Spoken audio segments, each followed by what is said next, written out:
Hello दोस्तों, कैसे हैं आप सब लोग। आशा करता हूँ आप सब अच्छे हो। दोस्तों मेरा नाम है हिमालय और आप देख रहे हैं मेरा यूट्यूब चैनल डियर हिमालय। दोस्तों आज हम बात करने वाले हैं चैट जीपीटी के बारे में, यानी कि चैट जीपीटी क्या चीज है और फिलहाल में इसकी इतनी चर्चाएं क्यों चल रही है।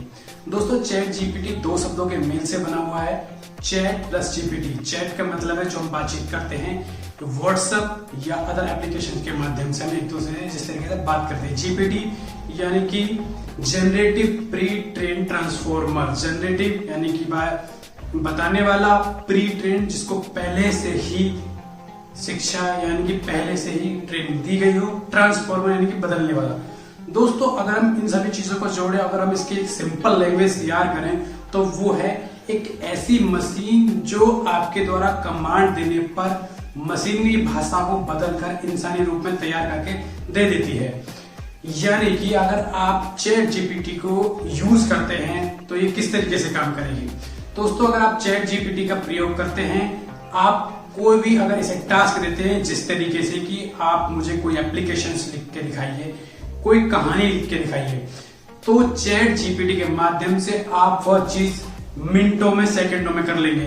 जो चीज आप लिखने में काफी समय बर्बाद करते हैं और जिस चीज को लिखने का आपको समय लगता है और दिमाग भी लगता है, वो चैट जीपीटी मिनटों में निपटा देता है। चैट जीपीटी का यही कार्य है कि वो एक मशीनी भाषा में लिखता है, लेकिन उसकी ये खूबी है कि अगर आप किसी थर्ड पर्सन को उसकी दिखाएंगे कि ये लैंग्वेज क्या है, तो वो मशीनी भाषा और इंसानी भाषा में फर्क नहीं समझ पाएगा। यानी कि उसकी भाषा, चैट जीपीटी की भाषा इतनी सरल है। दोस्तों अब आप करेंगे कि ये तरीके का काम तो गूगल भी कर रहे हैं और काफी सर्च इंजन है जो ये वाला काम कर रहे हैं, तो इनसे अलग क्यों है। दोस्तों इस बात से पहले मैं सबसे पहले आपको चैट जीपीटी का थोड़ा सा परिचय दे देता हूँ, ये क्या है और कैसे है। दोस्तों चैट जीपीटी सन 2015 में ओपन एआई कंपनी के द्वारा प्रस्तुत की गई है, यानी कि तैयार की गई है। ये कंपनी ओपन एआई एक एआई बेसिस पे रिसर्च करता है, यानी कि आर्टिफिशियल इंटेलिजेंस पर रिसर्च करती कंपनी है जिन्होंने ये चैट जीपीटी को तैयार किया है। इसके सीईओ हैं सैम अल्टमैन और इनके को फाउंडर हैं एलन मस्क। एलन मस्क को सब जानते हैं ज्यादातर लोग, लेकिन कहा यह भी जाता है कि सन 2018 में टेस्ला की व्यस्तता के कारण एलन मस्क ने थोड़ा सा किनारा कर लिया, जबकि साथ के साथ ही इसमें माइक्रोसॉफ्ट ने भी इन्वेस्ट कर दिया। ऐसा नहीं है कि एलन मस्क अब इसके कोई मेंबर नहीं है, ऐसा है कि एलन मस्क अभी भी इस कंपनी से जुड़े हुए हैं। तो दोस्तों ये इसका परिचय है, लेकिन एक सोचने वाली बात यह है कि इस कंपनी ने 2 महीने में 100 करोड़ यूजर तैयार कर दिए।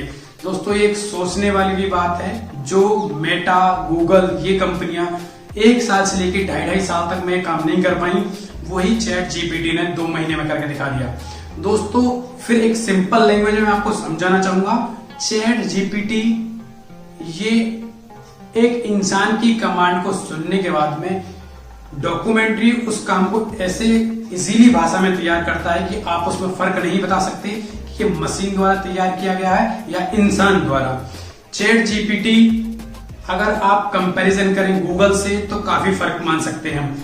एक फर्क यह है कि जहां आप गूगल को कोई भी कमांड देते हैं सर्च करने के लिए, तो गूगल उसे ढूंढ कर देता है, यानी कि उसका सोर्स बताता है कि मैंने ये कहां से लेके आया हूं, मैं इस चीज जानकारी हो।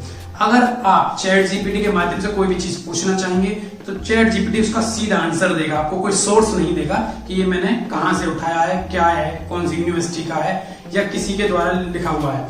ये आप चैट जीपीटी के माध्यम से जान सकते हैं। चैट जीपीटी में एक और है हर बार, यानी कि चैट जीपीटी अपने अंदर ही अंदर इतना डेवलप होता जा रहा है कि आप एक क्वेश्चन को अगर कुछ समय बाद दोबारा पूछेंगे तो उसका आंसर अलग होगा, यानी कि वो उसमें सोचने और समझने की शक्ति साथ के साथ बढ़ती भी जा रही है। ये है चैट जीपीटी के बारे में। अब आप कहेंगे कि चैट जीपीटी क्या हमारे इंसानों की नौकरी खा सकता है या क्या क्या कार्य कर सकता है। दोस्तों कंटेंट जो लिखते हैं, जो व्लॉगर हैं, वो काम इंसानों से अच्छा चैट जीपीटी के द्वारा किया जा रहा है या होगा भी। अभी फिलहाल की अगर बात करें तो चैट जीपीटी को ट्रायल बेसिस बनाया गया है, यानी कि अभी वो ट्रायल के ही रूप में चल रही है। तो कंटेंट, मैंने बताया आपको, कंटेंट जो व्लॉग लिखते हैं उनका काम आसानी से करता है चैट जीपीटी। टीचर हैं, और भी प्रोफेशंस हैं जो टीचर आपको असाइनमेंट या कोई भी बनाने के लिए देते हैं या प्रस्तुत करते हैं, उसका काम इजीली चैट जीपीटी द्वारा किया जा सकता है।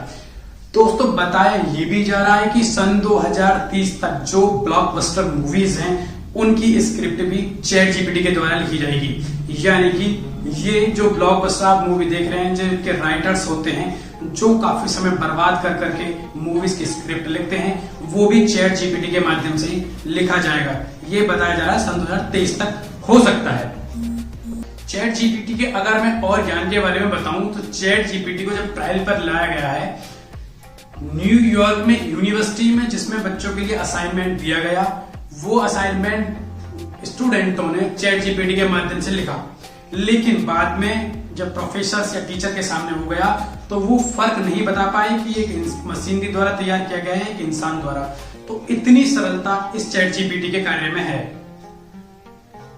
दोस्तों ये एक एआई की टेक्नोलॉजी में क्रांतिकारी यानी कि क्रांति लाने वाली टेक्नोलॉजी है और ऐसा नहीं है कि ये पहली टेक्नोलॉजी है। अगर हम चैट जीपीटी के बारे में बताएं तो ये चैट जीपीटी एक चैट बोर्ड के रूप में काम करते हैं। ऐसा नहीं है कि चैट बोर्ड पहले भी नहीं आए होंगे। सन 2016 में भी एक चैट बोर्ड आया था जिसका नाम था टे एआई। यानी कि टे एआई को लोगों ने फेल इसलिए कर दिया कि उस पर जब सर्च करना स्टार्ट कर दिया तो वो उल्टे और सीधे यानी कि झोल वाले जवाब देने लग गया, तो वो उसी समय फेल हो गए। अब इसी बीच में फेसबुक भी नहीं रुक पाए, उन्होंने भी अपना एआई बोर्ड लाने की तैयारी कर दी, वो भी लेके आए। लेकिन जब मेटा ने उसको प्रस्तुत किया तो वो भी इसी तरीके से उल्टे जवाब देने के कारण फेल हो गया। अब दोस्तों बात करते हैं, ये हमारे इंसानों के लिए सही है क्या? जो काम आज हम कर रहे हैं 10 साल बाद वो मशीनें करेंगी? ये सोचने वाली बात है। आपको 3 प्रश्न देता हूं जिनके आंसर आप मुझे बता सकते हैं। दोस्तों क्या आने वाले समय में चैटबॉट का दुरुपयोग हो सकता है? क्या चैटबॉट ही इंसानों की नौकरी खा सकता है या भविष्य में चैटबॉट की ही दुनिया होगी, यानी कि एआई की ही दुनिया होगी? तो दोस्तों इन सभी बातों का जवाब देना बिल्कुल भी ना भूलें और मेरी अगर वीडियो आपको अच्छी लगी तो सब्सक्राइब और कमेंट के माध्यम से मुझे बताना बिल्कुल भी ना भूलें। धन्यवाद।